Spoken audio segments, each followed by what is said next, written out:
আসসালামু আলাইকুম বন্ধুরা, আপনারা সবাই কেমন আছেন? যার যার অবস্থান থেকে ভালো আছেন। আজকে আমি একটা নতুন রেসিপি নিয়ে এলাম, করলার আলু ডিম দিয়ে। বাচ্চা থেকে ছোট বড় সবাই চেটে পুটে খাবে। আমি করলাটা পাতলা পাতলা করে ভিজিয়ে ফেলে কেটে নেব।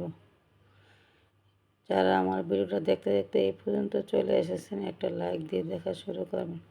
আর যারা নতুন বন্ধু আছেন এখনও একটা লাইক করেনি, সাবস্ক্রাইব করে না, চ্যানেলটা সাবস্ক্রাইব করে একটা লাইক দিয়ে কন্টিনিউ করবেন। এই তো আমি করলাগুলো কেটে নিলাম, এবার আলুগুলো ছোটো ছোটো করে কেটে নেব। খুব বেশি বড় করবো না, খুব বেশি ছোটো করবো না, ছোট একদম ছোটো ছোটো করে একদম কেটে নেব। একদম কাটা হয়ে গেছে, এবার রেডি করে নিলাম। করলাটা হলুদ আর লবণ দিয়ে একটু মেখে 10 মিনিটের জন্য রেখে দেবো, করলা তিতা পানিটা বের হয়ে যায়। এবার ভালো করে একটা বাটিতে একটা ডিম ভেঙে দেব। ডিমটা আমি সাইডে উঠিয়ে রাখবো।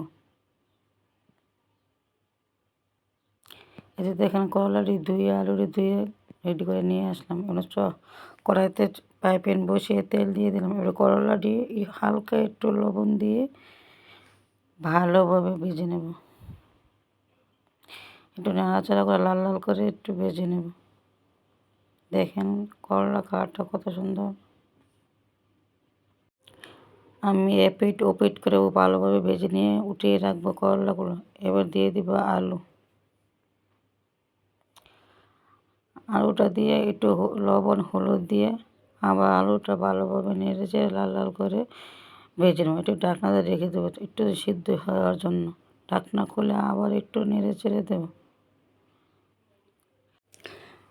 আবার একটু ঢাকনা দিয়ে ঢেকে দেবো, দিয়ে আবার নেড়ে চেড়ে দিয়ে দিলাম। আলুগুলো ভাজা হয়েছে, উঠিয়ে রাখবো। এবার দিয়ে দেবো পেঁয়াজ কুচি, কয়েকটা কাঁচামরিচ। পেঁয়াজগুলো নেড়ে পেঁয়াজটা আমার একটু ভাজা, বেশি তেল দেব না। আগে আলু করলা পেঁয়াজ ভেজে রেখেছি, এই জন্য হালকা তেল দেবো। এবারে দিয়ে দিলাম ডিমটা আর একটু লবণ দিয়ে নেড়ে চেড়ে ভেঙে নেব।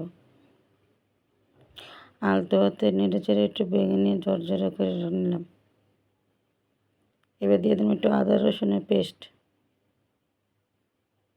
আবার একটু নেড়ে চেড়ে দেবো। হলুদ গুঁড়া, মরিচ গুঁড়া, ধনিয়া গুঁড়া, জিরা গুঁড়া, একটু লবণ দিয়ে নেড়ে চেড়ে একটু দিয়ে পানি দিয়ে দেবো।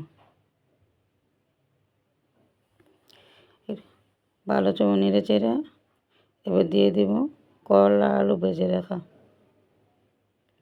এবার ভালোভাবে নেড়ে চেড়ে দেবো। এইভাবে একবার খেয়ে দেখবেন, ঢাকনা দিয়ে ঢেকে দেখবেন। এই করলার রেসিপিটা এতটাই যে মজা, না খেলে বুঝবেন না। একবার ট্রাই করবেন।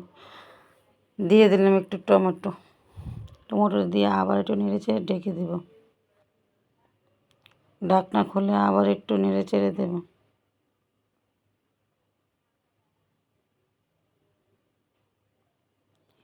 এই যে এই রেসিপিটা ভাত আর রুটির সাথে জমে যাবে, না খেলে মিস করবেন। এবার করলা আর আলু সিদ্ধ হওয়ার জন্য অল্প একটু পানি দিয়ে দিলাম, দিয়ে ঢাকনাটা ঢেকে দিলাম।